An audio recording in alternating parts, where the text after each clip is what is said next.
Hey friends, Shay here. So today we are here to talk about some short manga series recommendations. It's been years since I've done one of these videos, so I will link the other two. They are very old. They are back with my black bookshelves, so that tells you how long ago I made those videos. So it's been a long time since I've talked about short manga series. So let's talk about some of my favorites over the last few years. So first up, with the 5 volumes to its name, I had The Savior's Book Cafe Story in Another World. I really love this series. I could have taken it longer, but this is one that was originally 2 volumes and then extended to become a 5-volume series. It is beautiful. It is brilliant. It is an isekai story in which a girl is chosen to be the savior of this world, but she doesn't really want to be. So she kind of loopholes it, ends up being very powerful, but all she wants is to run this cafe and bookshop. The captain of the guard ends up coming in one day and feeling so refreshed by her food that he continues to come back very often. He doesn't want to tell anybody about it, and they start to develop a relationship. It is their romance, but it's all of the political ramifications also going on within the world. So it is much more than a love story, but it is done brilliantly. I love it so much. Would 10 out of 10 recommend this series. Moving on to the next one is a newer one that I finished, and that is Meisen. Miss Meisen Would Love to Get Closer to You, I believe is the official title. I mess up this title all the time. But this is a short 4-volume series in which we're following a boy who's interested, a little rough around the edges, interested in Yakuza type movies, and what seems to be a prim and proper girl. They both like each other. There is mutual pining going on here, but they just can't figure out how to connect with each other. She tries to watch Yakuza movies and drop random hints, and he's like, wait, I don't think she meant to say that. So he denies it, and he tries things, and she doesn't believe it. And it's just the back and forth. It's only 4 volumes. It's super cute. I would 10 out of 10 recommend it. I had a great time with it. And they're pretty short volumes at that. So it's really quite a short series. You could read it all in one sitting, and it's glorious. I really loved it. Next, I have Primitive Boyfriend. Now, I know people look at this first cover and they're just like, what on earth are you talking about? But essentially, this girl is looking for a man's man. She's looking for a manly man to be her boyfriend. And all she's seeing are these pansy, crappy boys. She doesn't like any of them. And the goddess of the harvest decides to bless her by sending her back in time to find her soulmate. And so she meets her soulmate, but they are a caveman. And so we see her go back and forth several times in various different timelines until she finds her soulmate in the current timeline. It's really cute. It's really fun. Little wibbly wobbly timey-wimey.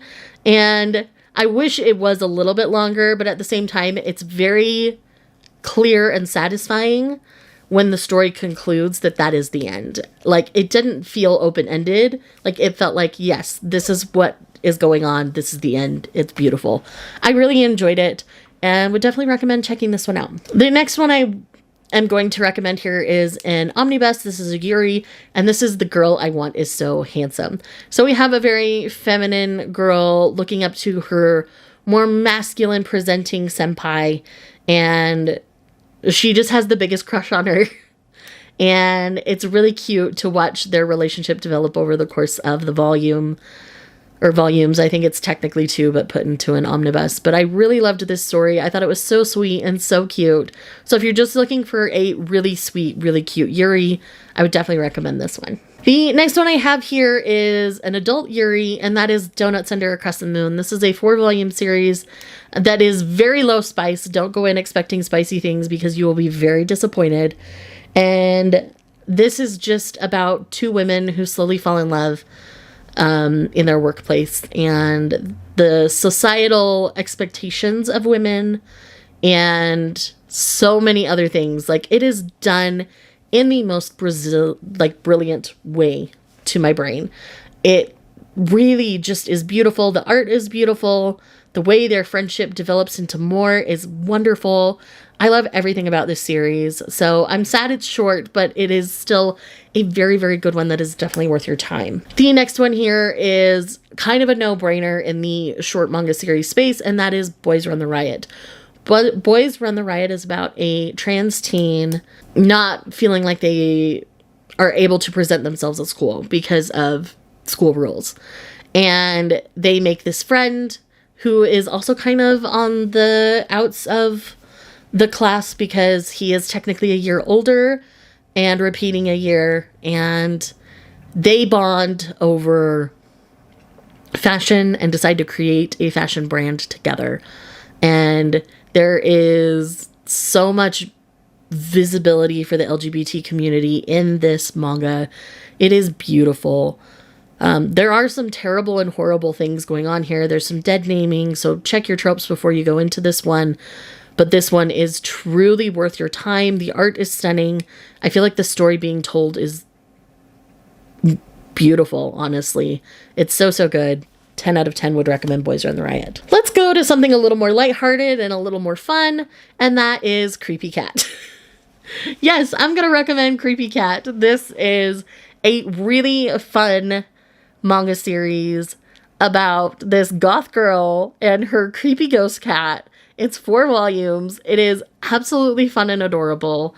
I cannot get enough. Like, I could have kept reading these shenanigans forever, but it's built in that shorter, almost 4-coma kind of storytelling, and it was really cute. I really loved it. I'm tempted to reread it just because it's October, so I may just do that. But anyways, Creepy Cat is a whole lot of fun. Would definitely recommend picking this one up. The next one I have here is Nicola traveling around the demon world or demon realm? Demon's world, I believe. Anyways, this is about a human girl who gets lost in the demon world and the demon who kind of escorts her around as she tries to, as the little girl Nicola tries to find her mother.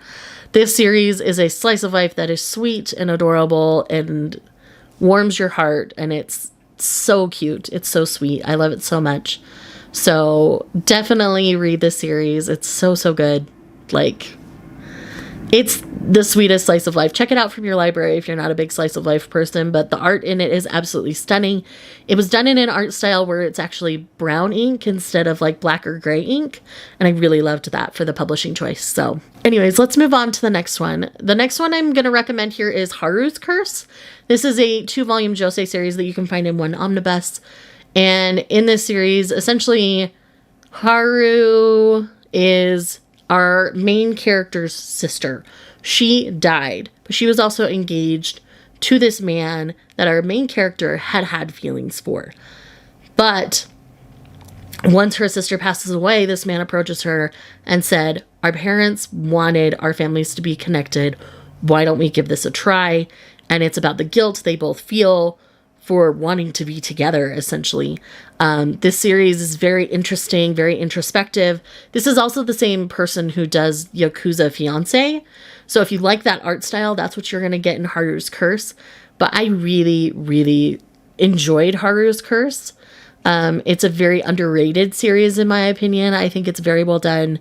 You're definitely dealing with grief and loss of a loved one and all those kinds of things, and the guilt, the survivor's guilt that you can have. So I thought it was brilliantly done, and I would definitely recommend it. The last one I have here is a classic, but a very good one, and that is Princess Knight by Osamu Tezuka. This is the trans manga before trans manga was a thing. So our Princess Knight basically was born with a girl's soul and a boy's soul within their body. And so they have this juxtaposition where they feel feminine, but they also feel like a knight and a boy. And so the back and forth is really interesting. And I really appreciated everything that was going on within this manga. I thought it was brilliantly done, and I really think that more people would really enjoy it if they took the time to sit and read it.